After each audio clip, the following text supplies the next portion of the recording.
नमस्कार, बहुत स्वागत है आपका स्वदेश न्यूज में। मैं हूं आपके साथ अंशुल शर्मा। आप देख रहे हैं क्या होगा अंजाम जंग। रूस और यूक्रेन के बीच छिड़ी जंग हर दिन आक्रामक होती जा रही है। यूक्रेन के आत्मसमर्पण से इनकार के बाद पुतिन ने अपनी सेना को हमले और तेज करने के आदेश दे दिए हैं और इसके बाद से रूसी सेना यूक्रेन पर चारों तरफ से टूट पड़ी है।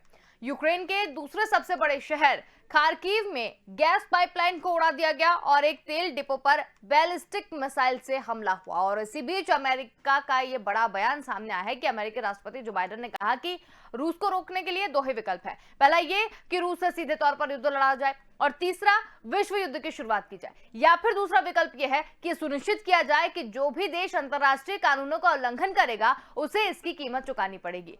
उन्होंने कहा कि प्रतिबंधों का एकमात्र विकल्प तीसरा विश्व युद्ध ही होगा। उन्होंने कहा कि जो भी प्रतिबंध लगाए गए हैं उनका व्यापक असर होगा। आपको बता दें कि रूस पर कई तरह के प्रतिबंध लगाए गए हैं, इसमें कई आर्थिक और व्यावसायिक प्रतिबंध भी शामिल हैं, लेकिन अमेरिका का मानना है कि इन प्रतिबंधों का व्यापक असर तब होगा। और इस बीच अमेरिका, यूरोपीय संघ और ब्रिटेन ने रूस के सेंट्रल बैंक को भी प्रतिबंधित कर दिया है। वहीं अमेरिका और उसके सदस्यों ने रूस को स्विफ्ट सिस्टम से भी बैन करने की सहमति बन गई है। अगर ऐसा होता है तो रूस अंतर्राष्ट्रीय लेन देन से पूरी तरीके से कट जाएगा और इसका व्यापक असर देखने को मिलेगा। हालांकि इसकी प्रतिक्रिया में रूस कच्चे तेल की सप्लाई को रोक सकता है। इसका नतीजा यूरोप में भारी ऊर्जा संकट के रूप में देखने को मिलेगा और इन तमाम हालातों में इस जंग का क्या अंजाम होगा, इसी पर आज हम बातचीत करेंगे। तो चर्चा हमारी आज इसी पर होगी, यूक्रेन को सैन्य मदद किस तरीके से दी जाए, इसी पर हम बातचीत करेंगे। हालातों में जंग का क्या अंजाम होगा। और ज्यादा जानकारी के लिए दो मेहमान हमारे साथ चर्चा में जुड़ गए हैं, जिसमें रक्षा विशेषज्ञ अनुपम तिवारी जी हमारे साथ जुड़े हुए हैं और रक्षा विशेषज्ञ मेजर मोहम्मद अली शाह हमारे साथ जुड़ गए हैं। आप दोनों का ही बहुत स्वागत है। सबसे पहले अनुपम जी, आपसे जानना चाहेंगे कि युद्ध रोज जब हम सुबह अखबार देख रहे हैं या हम इंटरनेट पर खबर देख रहे हैं तो यूक्रेन और रूस का जो युद्ध का अंजाम है वो आक्रामक होता जा रहा है। और रोकने के लिए अमेरिका ने भी दो विकल्प यहां पर रखे हैं। तो आपको क्या लगता है कि युद्ध को कैसे रोका जाना चाहिए? क्या अमेरिका ने जो दो विकल्प रखे हैं उस पर अमल किया जा सकता है? देखिए, अमेरिका के जो दो विकल्प आप बता रहे हैं वो विकल्प नहीं है, वो एक्चुअली एक तरह से अमेरिका फ्यूचर बता रहा है कि अगर इस युद्ध में कुछ भी गलत और हुआ तो ये थर्ड वर्ल्ड वॉर का रूप ले सकता है। और ये सही भी है, क्योंकि कई सारी सेनाएं अपने अपने देशों में तैयार बैठी हुई हैं और अगर कोई चिंगारी इस तरह की भड़कती है तो ये एक बड़ा विकराल रूप ले सकती है। अब जो आप पूछ रहे हैं कि इसका अंजाम क्या होगा, अंजाम सिर्फ और सिर्फ एक ही होने वाला है। बी ऑन प्रैक्टिकल साइड एक ही अंजाम होगा इसका, और वो तब होगा जबकि प्रेसिडेंट पुतिन की चाहत पूरी हो जाएगी।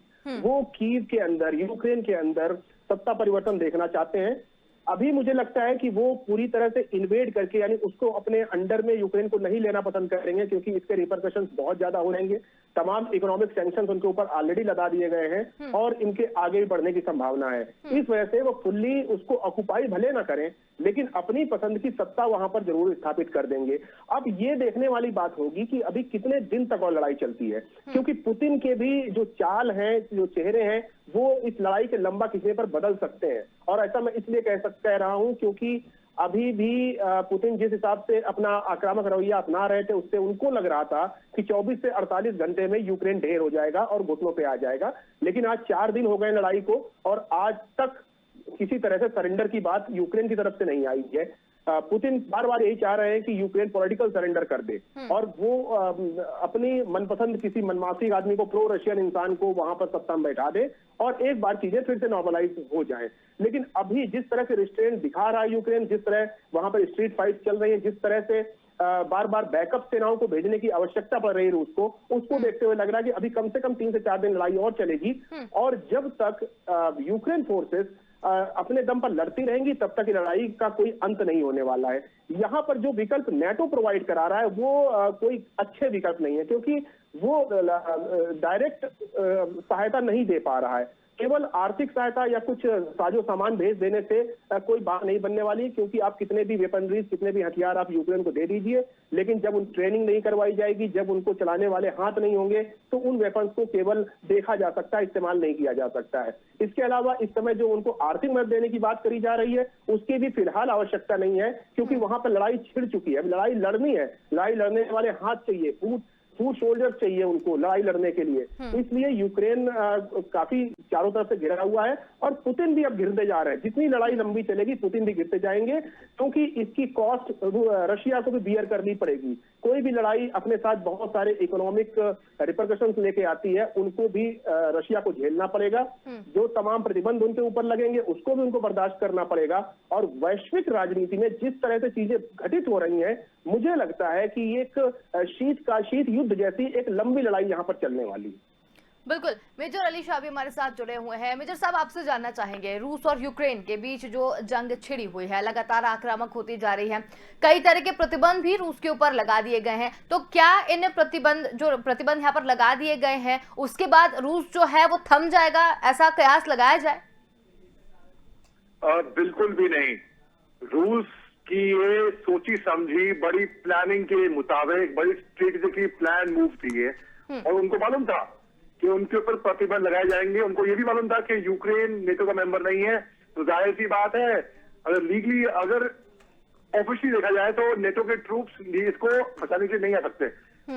रूस को मालूम था कि प्रतिबंध और लगेंगी, इनके ऊपर लगेंगी, उन्हें कोई फर्क नहीं पड़ता, झेलने का फर्क नहीं पड़ता। जो ट्रेड इनकी रोकी जा रही है वो चीन के थ्रू ट्रेड करेंगे और फायदा होएगा चीन को। अब देखिए, समझना हमको ये है कि इसमें ये जंग खत्म कैसे की जाए। हम लोग बात करते हैं कि भाई व्लादिमीर पुतिन से बात कह रहे हैं कि भाई मत करो, मत मारो, ये करो, ठीक है, अच्छी बात है, करनी भी चाहिए, लेकिन ताली हमेशा एक हाथ से नहीं बजती, हमेशा दो हाथ से बजती है। और इसमें मैं ये कहूंगा कि ये यूक्रेन और रशिया जो है वो भाई की तरह थे, बल्कि सन 2014 तक तो, जब तक ये क्रीमिया पे हमला नहीं हुआ तब तक इनकी बड़े अच्छे रिलेशनशिप थे।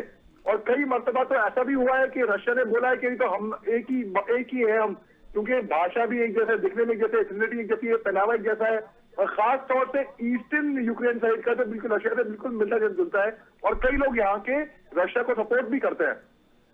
अब मैं ये फाइट जो है कोल्ड वॉर चली थी रशिया और अमेरिका की, मैं आपको लेता हूँ लेट 80s में, और ये उल्लू सीधा किया है अपना अमेरिका ने यूक्रेन का इस्तेमाल करके, और यूक्रेन बेवकूफ था, मैं ये बोलूंगा, बड़े सिंपल भाषा में बताऊंगा कि वो अमेरिका की बातों में फुसला के आके उनसे इस्तेमाल हो गया। भाई कोई तुक नहीं बनता कि यूक्रेन में नेटो में आए। यूक्रेन नेटो में आना क्यों चाह रहा था? इसलिए कि भाई वो सुरक्षित रहे ना, कि अमर शांति बनी रहे, कोई इनसे पंगा ना ले बेसिकली। अब देखिए उल्टा ही पड़ गया ना, उल्टा ही पड़ गया। और रूस बार बार ये कह रहा था, रूस की कोई लालच नहीं थी, ना ही उनके तेल पे, ना ही उनकी जमीन पे। अक्सर निमन तौर पर हम देखा जाए तो जंग लड़ती, हम हिंदुस्तान की जंग हुई है, 62 में हुई है, 65 में हुई है, 71 में हुई है, चीन से हुई है, पाकिस्तान से हुई है, भाई जमीन के ऊपर हुई है ना। गल्फ वॉर जो हुई थी वो रिसोर्सेज के ऊपर हुई थी, नेचुरल रिसोर्सेज पे, वो तेल के लिए हुई थी। यहाँ ना ही जमीन पे है, ना ही कोई तेल या कोई नेचुरल मिनरल्स के लिए है। हालांकि दोनों देश रिच है तेल में और नेचुरल मिनरल्स में। रशिया जो है वो 30% गैस सप्लाई करता है पूरे यूरोप को, 31% टू बी प्रिसाइज। अब आप देखिए, और जहां से भी वो, जाहिर सी बात, अगर गैस सप्लाई करेगा तो वो पाइपलाइन से गुजरेगी, और जिन जिन देशों के जरिए वो गुजर रही है उन देश को वो किराया भरना पड़ेगा, जो कि जायज बात है। अब आप देखिए कि अमेरिका ने अभी भी मैं कहता हूं, व्लादिमीर ज़ेलेंस्की है, उनकी जिद है, उनकी ईगो है, उनका बचकाना है कि वो घुटने नहीं टेकेंगे। सन त्जू एक चाइनीज ऑथर है, उन्होंने एक किताब लिखी है सन त्जू की दी आर्ट ऑफ वॉर। उसमें चैप्टर 3 पैराग्राफ 2 लाइन 2 में लिखा है, the act of a military general is to win war without fighting. बिना लड़े ही आप जो कि चीन करती है। सिमिलरली उसी किताब में सन त्जू ने चैप्टर 6 पैराग्राफ 3 लाइन 3 में लिखा है टैक्टिकल विड्रॉल के बारे में, तो जब डिफीट इनएविटेबल है तो आपको मालूम होना चाहिए आप कहां पे रिट्रीट कर लें। मान लिए कोई बंदा गया है बंबई एक्टर बनने के लिए, अरे नहीं बन पा रहा, वापस आ जाना चाहिए ना उसको। कब तक वो वहीं पे घिरा रहेगा? नहीं मैं यही रहूंगा। ठीक उसी तरीके से अभी मालूम है यूक्रेन को कि भाई उनका तो कोई चांस ही नहीं है, और नेटो और भाव डाल रहा है, हाँ हम फोर्स नहीं देंगे, हथियार देंगे और लड़ो। और बचकाने की बात है भाई, जब मैं जम्मू कश्मीर में था 2 साल 2003 से 2005 में, पहले दिन मेरे को AK-47 मिल गई थी आर्मी से, कोच से, अपना हथियार चूज कर लो। उस AK-47 को मैंने अपने शरीर से, अपने बदन से एक पल, मैं मजाक नहीं कर रहा हूं, एक पल के लिए भी अलग नहीं होने दिया।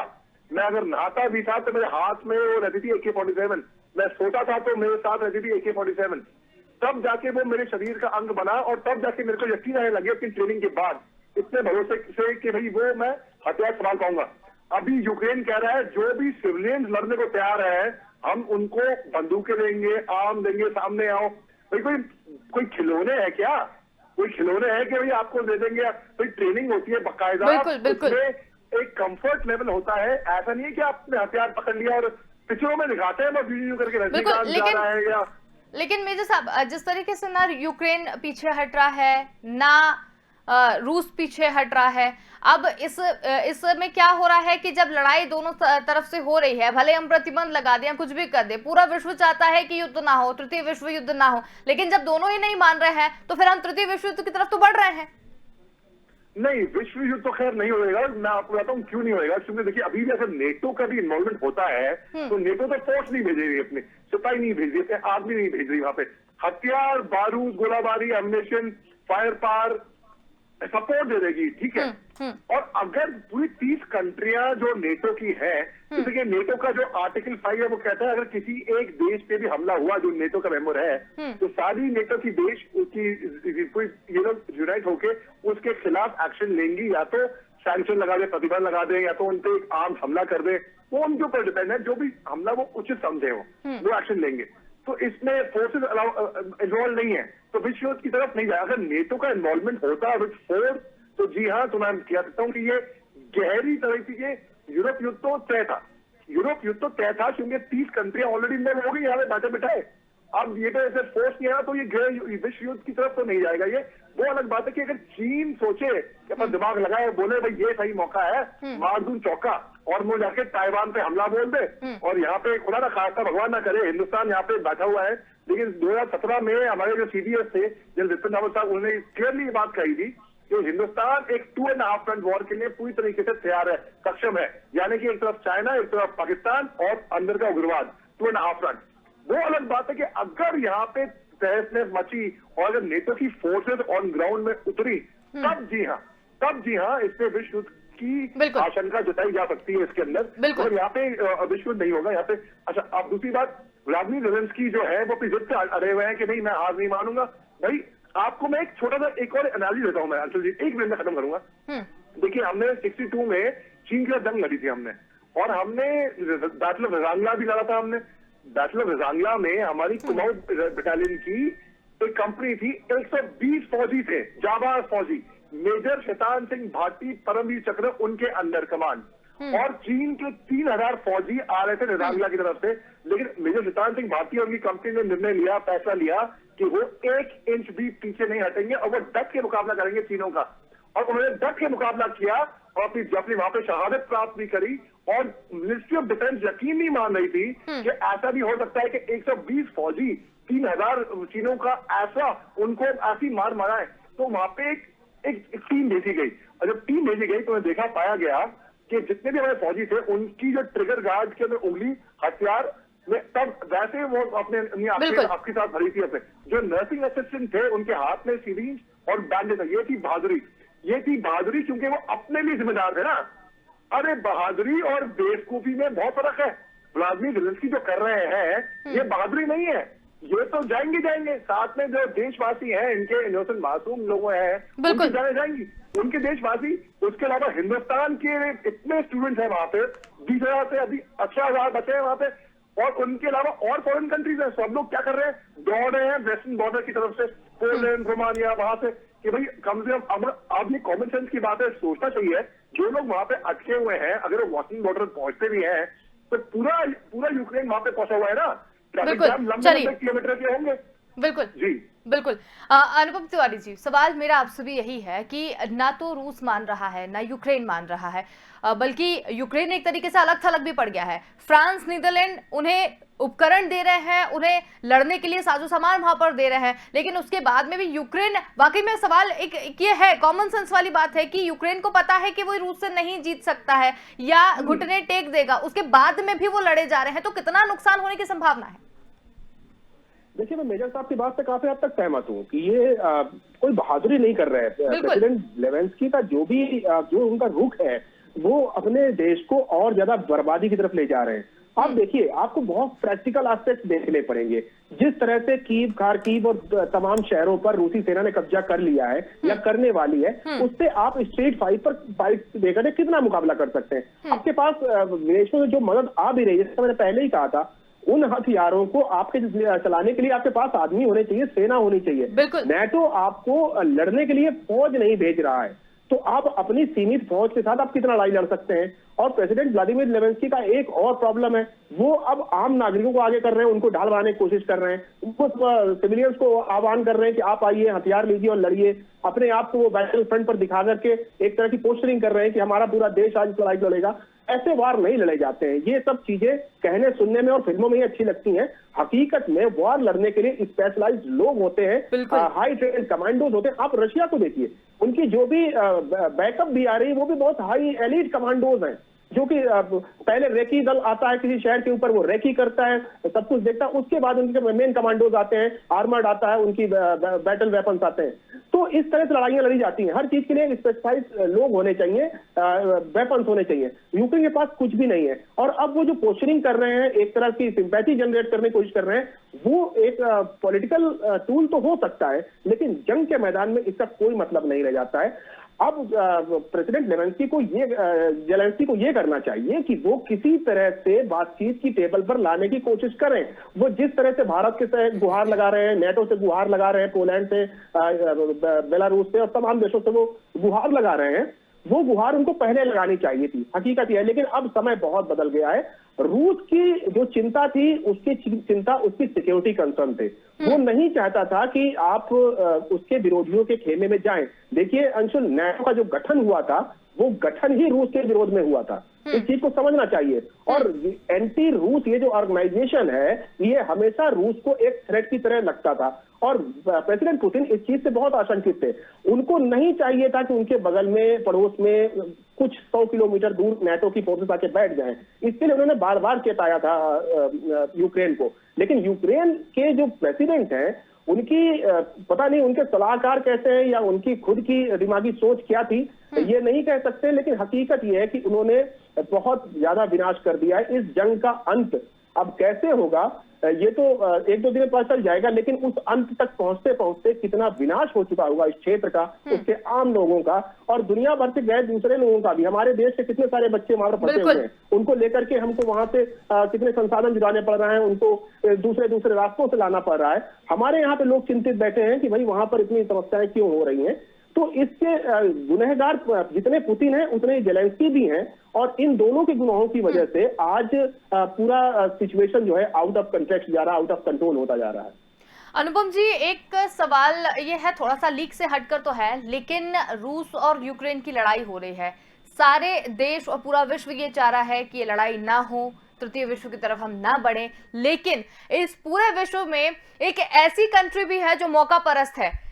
मैं, आप शायद समझ भी गए, मैं चाइना की बात कर रही हूँ। चाइना जो है वो हमेशा मौका परस्त रहा है। उसने हमेशा से ये सोचा है कि मैं किसी तरीके से या तो वहां पर कब्जा कर लूं, जो जमीन की भूख उसकी रही है, चाहे वो अपने आप को महाशक्ति बनाने की भूख रही है। तो इसमें आग में घी डालने का काम चाइना कर सकता है। पहले तो आपको बधाई देता हूं कि आप जब भी लीक से हटकर सवाल पूछती हो, काफी अच्छे सवाल होते हैं, बेहतर सवाल होते हैं, और दुनिया को सबको इसके जवाब जानने चाहिए। बिल्कुल सही आपका आकलन है कि इस पूरी जो लड़ाई है, जो पूरी जंग है, जिस तरह दुनिया दो गुटों में बंटती जा रही है, उसका सीधा सीधा फायदा सिर्फ और सिर्फ एक देश को हो रहा है, चाइना को। चाइना को इससे एक मॉरल ताकत मिल सकती है कि भविष्य में वो ताइवान के ऊपर इस तरह के अटैक कर दे। और जैसे नेटो ने अभी यूक्रेन का साथ नहीं दिया, तो वो ये भी मान के चल सकता है कि नेटो ताइवान का साथ भी नहीं देगा। और इस तरह की जो उसकी जो एक्सपेंशन की पॉलिसीज है, उसके ऊपर चाइना पिछले काफी दिनों से काम कर रहा है उसको आगे बढ़ा सकता है। और इसका आने वाला खतरा सिर्फ चाइना तक नहीं, भारत के साथ भी हो सकता है। साउथ चाइना सी के ऊपर जिस तरह से अमेरिका ने चाइना की घेराबंदी करी थी, वो अब नाटो और रशिया वॉर की वजह से वो लूजन आउट हो जाएगी। मतलब वहां पर जो अमेरिकी प्रेजेंस धीरे धीरे बढ़ रही थी वो कम हो जाएगी। हर तरह से चाइना को फायदा होता दिख रहा है। और तो और कम्युनिज्म के नाम पर वो रशिया के साथ भी खड़ा है, रशिया का विरोध भी नहीं कर रहा है और रशिया के साथ भी खड़ा नहीं दिखाई दे रहा है। मतलब पांचों उंगलियां घी में है उसकी। और जो भी यहाँ पर अगर रशिया कमजोर पड़ता है, मान लीजिए कल को कुछ ऐसी सिचुएशन बनती है कि रशिया और प्रेसिडेंट पुतिन कमजोर पड़ जाते हैं, तब भी चाइना को ही फायदा होने वाला है। तब वो पूरे इलाके का एक निर्विवाद नेता बन जाएगा। और अगर प्रेसिडेंट पुतिन मान लीजिए जीत जाते हैं या उनकी जो मंशा पूरी हो जाती है, वो अपना एक्सपेंशन कई सारे देशों के ऊपर कर ले जाते हैं, तो उसमें भी चाइना का गुडविल उनके साथ रहेगा और चाइना वहां पर भी फायदे में रहेगा। दोनों तरफ उसका फायदा है। लेकिन दुनिया को इस चीज का संज्ञान लेना पड़ेगा कि जिस तरह से यूक्रेन का इन्वेशन हुआ है उसको नजीर मान करके कल चाइना इस तरह की हरकतें कई जगहों पर कर सकता है। तो उससे बचने के लिए दुनिया को अभी से प्रयास करने चाहिए। भारत जैसे देशों को खास तौर पर सतर्क रहना चाहिए, क्योंकि हमारे लद्दाख के इलाके में, हमारे अरुणाचल में, हमारे उत्तराखंड के इलाकों में लगातार चीन की निगाह बनी हुई है और हमको अब बहुत सतर्क रहने की आवश्यकता है। बिल्कुल मेजर साहब, सवाल मेरा भी आपसे यही है चाइना को लेकर कि जिस तरीके से चाइना मौका परस्त है, बहुत हद तक तिवारी जी ने इसको क्लियर कर दिया है, लेकिन फिर भी एक छोटा सा सवाल आपसे यह है कि जब इस तरीके की आशंका लगाई जा रही है, बहुत सारी चीजें हो सकती हैं। अगर चीन वाकई में जो मंशा रूस की है वो अगर पूरी हो गई और चाइना साथ में रहा, तो भारत के लिए एक बहुत बड़ा खतरा पैदा हो सकता है आने वाले समय में। तो भारत को किस तरीके से सतर्क हो जाना चाहिए? जी, भारत सतर्क है और हमेशा खतरा जो चीन का है वो हमेशा से रहा है। और चीन की चालबाजी ऐसी होती है कि वो दिखावे के लिए तो एक कदम पीछे हट जाएंगी और जब कोई देख नहीं रहा है तो 2 कदम और आगे तेज रफ्तार से जाएंगी। दूसरी बात, चीन की एक और चालबाजी है कि सलामी स्लाइसिंग की प्रैक्टिस, कि डायरेक्टली अंदर जाके कब्जाना, गदन से पकड़ना, जैसे कि एक तरीके से रूस कर रही है यूक्रेन में कि डायरेक्ट कीव को पकड़ ले और वहां की सत्ता बदल ले। तो चाइना ने अभी पिछले साल की बात बता रहा हूं मैं आपको, 1 साल हुआ है, पिथौरागढ़ के पास 70 किलोमीटर दूर वहां से हमला डिस्ट्रिक्ट है जो नेपाल में आती है, और नेपाल के अंदर घुस के पिलर नंबर 11 और पिलर नंबर 12 कंस्ट्रक्ट करने लगे इलीगली। अब सैटेलाइट इमेज के थ्रू, सैटेलाइट तो झूठ नहीं बोलेगी टेक्नोलॉजी, हमें मालूम पड़ गया, हमने इसका ऑब्जेक्शन भी उठाया। फाइनली चाइना बोलते नहीं तो हमारा इलाका है, अब उससे उसकी बिगड़ गई नेपाल से। वो चाहती है कि वो स्ट्रैटेजिकली, नेपाल में एक इलाका है काला पानी, लिपुरा, काला पानी, लिपू लेक, अगर उस पे वो कब्जा कर लेगी तो उसको एक तरीके से काफी डोमिनेशन होगा ईस्ट साइड से हिंदुस्तान के ऊपर। तो चीन अभी भी लगा हुआ है काला पानी, डोकलाम ले लीजिए आप, लद्दाख ले लीजिए आप, कौन सा आप गलवान ले लीजिए, चीन अपनी चालबाजियों से कभी भी पीछे नहीं हटेगा। उसकी चालबाजी हमेशा लगी रहेगी, उसकी विस्तारवादी, उसकी जो रणनीति है। बिल्कुल। और ये देखिए वो फॉलो करती है संजू का वही principle, to win war without fighting, बिना लड़े ही, बिना एक गोली फायर कर रही है आप जंग जीत जाए। और वो यही तो कर रहा है अभी दुनिया में। बायोलॉजिकल वॉरफेयर, दुनिया में तहस नहस मच गई है कोरोना वायरस की वजह से। साइबर वॉरफेयर, इंटरनेट वॉरफेयर, 19 जून 2019 में उसके उन्होंने ऑस्ट्रेलिया पे वेब अटैक किया था, ठीक 1 साल के बाद दोबारा 19 जून 2020 में दोबारा उसी तारीख को और भी बड़ा हमला बोला। और वहां के जो प्रधानमंत्री मॉरिसन, उनका बड़प्पन था क्योंकि उन्होंने नाम नहीं लिया चीन का, उनको मालूम था कि किसने किया है। उन्होंने बोला अपने पासवर्ड को आप प्रोटेक्ट करिए। इंफॉर्मेशन वॉरफेयर, उन्होंने अभी तकरीबन 1 महीने पहले गलवान घाटी की में अपने फोटो को खींच के लगा दिया कि चीन का झंडा लहरा रहा है गलवान घाटी पे। क्या बकवास की बातें थी, बचकानी बातें थी। बिल्कुल दिखाया, फिर उसके बाद हिंदुस्तानी फौज ने, फिर उन्होंने क्या साइकोलॉजिकल वॉरफेयर। चीन एक ऐसा वाहिद मुल्क है कि वो एक जहाज, खराब खाली जहाज, अंदर इंजन मोटर वो नहीं होगा, उसकी फोटो सैटेलाइट डिलीवरी करके दिखा दे, लोगों को दिखा दे, देखो हमारे पास ये सब बिल्कुल अली जी डराता है। बिल्कुल मतलब चाइना तो मौका परस्त है ही, खैर भारत को उससे पहले से ही सतर्क हो जाना चाहिए। अनुपम तिवारी जी, लास्ट 30 सेकंड है हमारे पास, इन सारे मामलों पर अंतिम टिप्पणी आपसे जानना चाहेंगे। देखिए, मेरी अंतिम टिप्पणी यही रहेगी कि जल्द से जल्द इस जो यूक्रेन के अंदर जो भी समस्याएं हो रही हैं उसको दुनिया को सीरियसली इसको लेना चाहिए। प्रेसिडेंट पुतिन की महत्वाकांक्षा क्योंकि यूक्रेन तक सीमित नहीं रहेगी, उसके बाद वो सेंट्रल एशिया पर नजर कर सकते हैं, उसके बाद वो बाल्टिक कंट्रीज के ऊपर नजर कर सकते हैं, और इसलिए पूरे इलाके में अब बातचीत की टेबलें आनी चाहिए। अब जंगें लड़ाई मैदानों पर नहीं बल्कि बातचीत की टेबलों पर हो तो ज्यादा अच्छी लगती हैं। वारफेयर जो है वो किसी की जान लेने के बजाय किसी से बात करके अगर वारफेयर को निपटाया जाए ज्यादा बेहतर रहेगा। शांति की तरफ दुनिया को चलना चाहिए और भारत को इसमें लीड लेते हुए दिखना चाहिए। भारत आज एक बड़ी शक्ति है और उस शक्ति को इस समझौते करवाने में पहल करनी चाहिए। बिल्कुल, बहुत ही अच्छी बातें यहाँ पर हुई और इस पूरे मुद्दे पर जिस तरीके से आप लोगों ने चर्चा करी बहुत अच्छा रहा। समय निकालकर हमारे साथ जुड़े, बहुत धन्यवाद। तो हम रूस और यूक्रेन के बीच छिड़ी जंग पर बात कर रहे थे जो दिन ब दिन आक्रामक होती जा रही है। यूक्रेन के आत्मसमर्पण से इनकार के बाद पुतिन ने अपनी सेना और हमले को और तेज करने के आदेश दे दिए हैं, लेकिन इसमें सबसे भयानक बात यह है कि यहाँ पर आदेश तो दे दिए गए हैं लेकिन आदेश के बाद में अंजाम बहुत बुरा ही होता हुआ नजर आ रहा है और इसके साथ ही तृतीय विश्व युद्ध की तरफ हम बढ़ते हुए भी कहीं ना कहीं नजर आ रहे हैं। फिलहाल के लिए इतना ही। देखते रहिए स्वदेश न्यूज, क्योंकि सबसे पहले देश।